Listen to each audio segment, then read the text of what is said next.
As the evening settles in, let's travel back in time to Edo-period Japan. The lanterns glow dim behind rice paper walls. The streets outside quiet, but for the distant clack of wooden gaita sandals. And the air hangs with the scent of pine smoke and the last simmer of the evening bath. You're standing at the threshold of a samurai's home. Not the palace of a daimyo, but the modest, well-kept residence of a mid-ranking retainer. You've just survived another day in the Tokugawa era. Well done. You probably wouldn't have, not with the strict curfews, mandatory hairstyles, and a deeply confusing etiquette system that could get you accidentally beheaded for bowing wrong. So, before you get comfortable, take a moment to like the video and subscribe. But only if you genuinely enjoy what I do here. Let the evening hush surround you. Find your calm, and together, we'll step softly into the story ahead.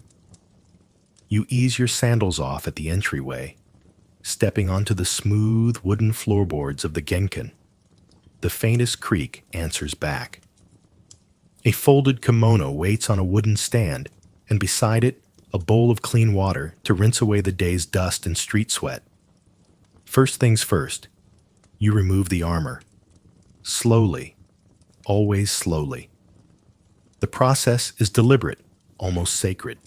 Each plate of lacquered iron slides off with the care of someone disarming not just a suit of battle gear, but hours of tension and watchfulness.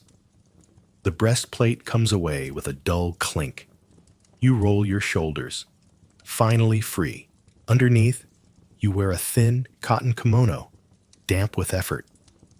The proper thing is to fold the outer robe away before changing into the evening yukata, a lighter, softer garment dyed in indigo and smelling faintly of cedar from the chest where it's been stored. The air in the room cools as you remove your undershirt. A servant enters, eyes averted, with a basin of warm water for your hands and face. Nothing fancy, just clean linen and the satisfaction of being home and alive. That's more than enough. Historians still argue whether the samurai truly maintained such fastidious routines after centuries of peace dulled the need for nightly readiness. But in Edo, appearances were everything. You never knew when your lord might drop by. Or worse, a neighbor might gossip.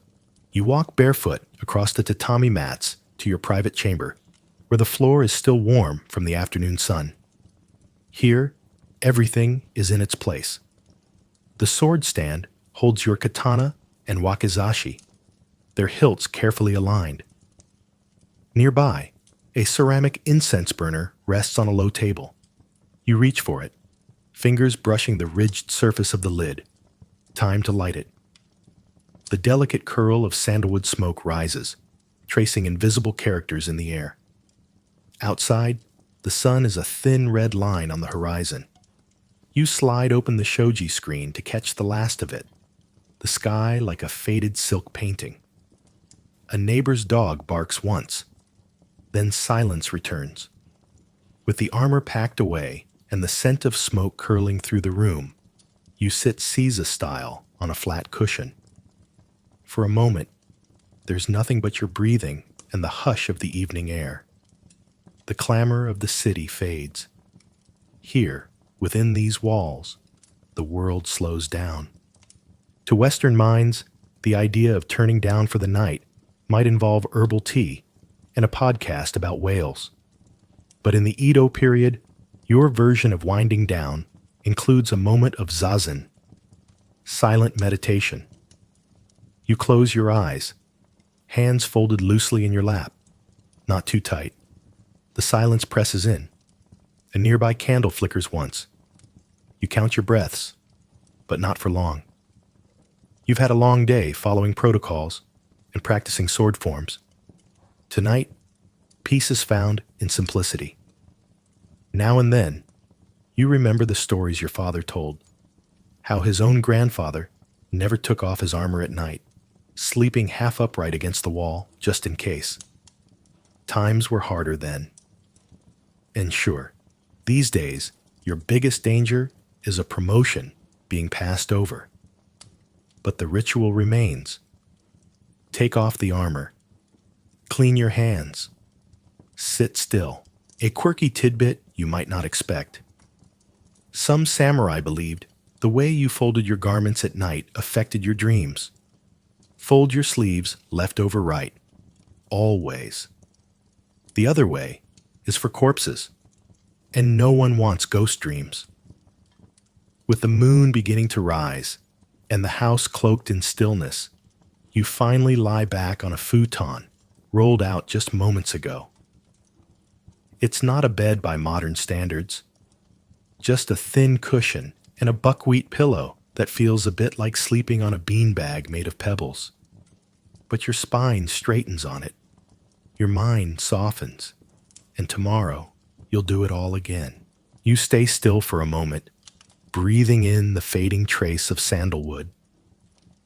The moon has risen higher now, casting faint lattice shadows through the shoji screen. The flicker of candlelight gently pulses across the tatami floor. Your body has cooled, your arms loose, your hands resting on your abdomen. But sleep is not yet your guest, not until the rest of the ritual has been observed. So you rise again, slowly, a rustle of cotton, no rush. Your evening rhythm begins with a cup of warm sake. It isn't the kind meant for feasts or flashy poetry parties. This is a simple brew, heated gently in a clay flask and poured into a porcelain cup that feels cool to the touch.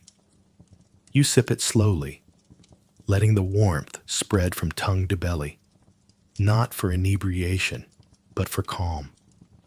This isn't about drinking, it's about settling. Even the sake seems to understand it's part of something bigger. A second sip. You exhale. Your shoulders sink a little lower. On a low lacquered tray nearby, a small plate of pickled daikon sits untouched. You nibble a sliver, more out of tradition than hunger. Edo-period digestion, after all, favored light, early meals. The evening snack, if any, is barely enough to disturb the stomach. Fermented, tangy, slightly sweet. It pairs well with the sake, and more importantly, keeps you from waking at midnight with a growling belly. Then comes the writing. You move to the corner of the room, where a paper scroll lies unrolled atop a small writing desk. The brush waits in its holder, like a sleeping bird. You dip it into the inkstone. Thick, black, earthy-smelling ink, made by grinding a solid cake with water. The motion is slow, rhythmic, round and round, like stirring your thoughts. You begin with a haiku, not because you're particularly poetic tonight, but because it's tradition. You craft 17 syllables about the moonlight spilling across your sword, or perhaps the wistful call of a night heron. You're no basho, but that's not the point. The point is quiet. Focus. The world shrinks down to the tip of a brush. Many samurai of the Edo period, especially those not in active combat, were expected to cultivate the arts. Calligraphy, poetry, ink painting, even the tea ceremony. The warrior was to be as refined as he was fierce, as graceful as he was grim. Tonight, your brush hesitates mid-stroke. Should the moon be silver or cold? You settle for both. Historians still argue whether the obsession with poetry was genuine or more about social signaling. But as you trace the final character, you don't care. The room is hushed. Your breathing has slowed. You blot the parchment with a crisp fold of rice paper and lean back. A fringe detail that rarely makes the textbooks. Samurai sometimes burned old poems in the hearth to release the memory. A form of emotional composting, if you will. You consider it for a moment, then keep your new haiku instead. Now you reach for something even older than poetry. your death poem. Yes, really. Called a jizei, this is the verse a samurai might leave behind when he felt death approaching. Some wrote it years in advance and edited it over time, like polishing a farewell. Yours is still a draft. You glance at it, penned last winter when the snowfall had made you unusually reflective. It's about pine needles, frost, and the illusion of permanence. Typical stuff. Not bad, honestly. You make a mental note to revisit it next week. Then, a stretch, a crack of the spine. Your body tells you it's nearly time. Before sleep, you kneel by the sword stand. Your katana and wakizashi lie in wait, nestled in silk. You bow gently toward them, not out of fear, but respect. These blades are part of your soul. Tonight, like every night, you check their placement. The katana stays by your side of the futon, within arm's reach. Some samurai even tied a string from the hilt to their finger as a midnight alarm. Others kept one eye open, though this might be more legend than fact. Still, the fear of assassination, betrayal, or fire made light sleeping almost a samurai sport. That, or you just had a lot of rice for dinner. You glance once more at the door. Locked. The outer gate barred, and still, you're alert, just in case. The final touch? The oil lamp. You adjust the wick, bringing it down to a low, pulsing glow. Shadows deepen in the corners of the room. Your body casts long, sleepy shapes across the mat. Everything seems to sigh. You sit once more and look at the flame until your thoughts blur at the edges. Somewhere outside, a night insect clicks in the garden. The candle flickers once, then stillness. You return to your futon. The fabric is cool, and your limbs move more slowly now, each motion an act of yielding. You lie down, one arm over your stomach, one knee slightly bent, a pose both restful and alert. Just in case, of course. Always just in case. Your last thought before sleep is not about swordplay, duty, or even poetry. It's a fleeting image. Your ink brush spinning lazily in the cup, still damp from use. You lie still, watching the ceiling fade into shadow. The scent of burnt incense lingers faintly, soft, smoky, almost sweet.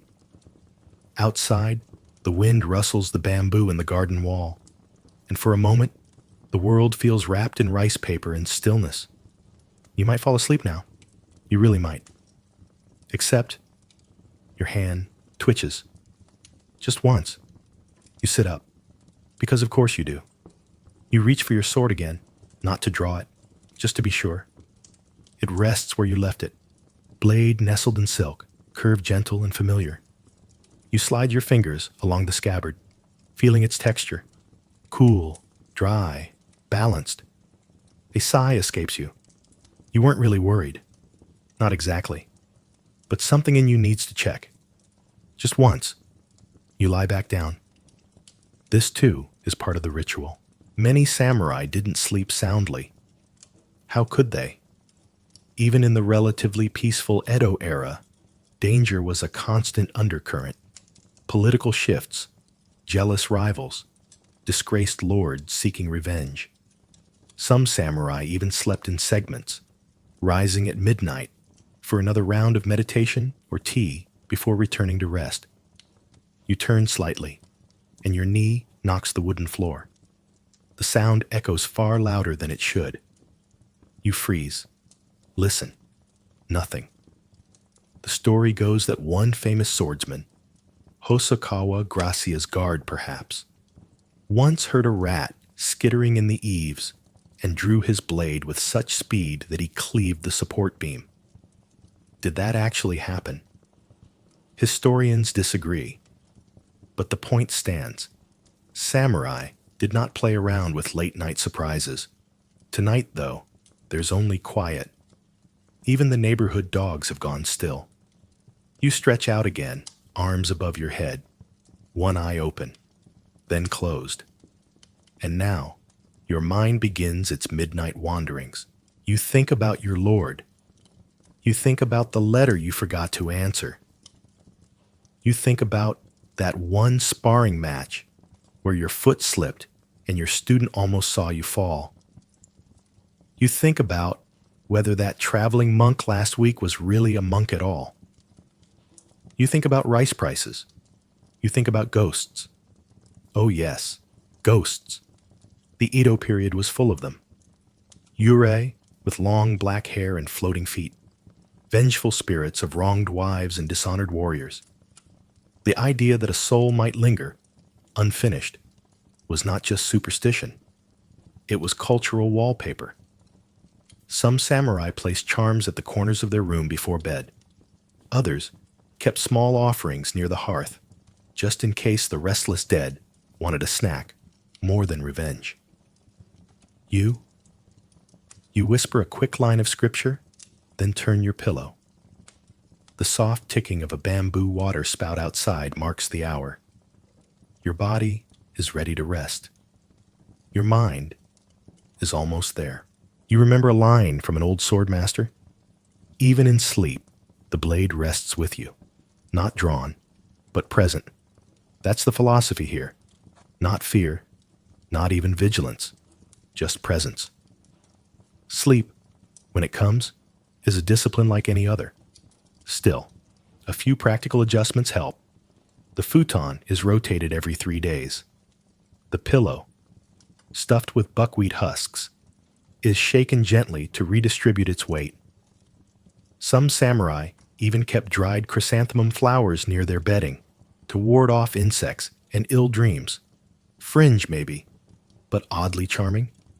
One quirky belief: some samurai thought sleeping facing east brought spiritual balance. You're not entirely convinced, but tonight, your futon happens to be aligned just so. Coincidence? Or ancestral wisdom? You're too tired to decide. The candle flickers once more, then dims. You exhale. Everything around you is hushed, padded in shadows and slow breath. You begin to slip into that place between thought and dreaming, where the world softens and memories drift like lanterns on a pond. And just before sleep claims you, one final, ridiculous question arises. Did you remember to feed the koi fish? Too late now. Let them dream too. The room is quiet now. The candle has burned itself low, leaving just the scent of its final breath. The walls have faded into soft gray. The shadows no longer shift. Everything is still. The floor does not creak. The air barely moves.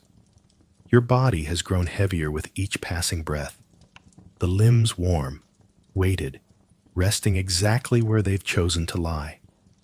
No armor now, no titles, just you, in the gentle hush of the night. Outside, the bamboo settles. A faint drip of water echoes, steady, rhythmic, like the world breathing alongside you. The futon cradles you, firm but familiar. The pillow molds to your shape. The earth feels steady beneath you. Your thoughts, once darting like fish in a stream, begin to slow. The questions you carried about duty and dreams and koi fish begin to loosen their grip. You feel yourself floating just beneath the surface of wakefulness, where sound is a whisper and time folds gently inward.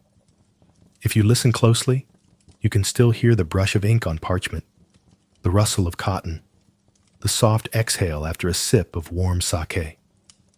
Those echoes of the evening remain with you, not loud, not sharp, but soothing, as if the room itself remembers you and is watching over you.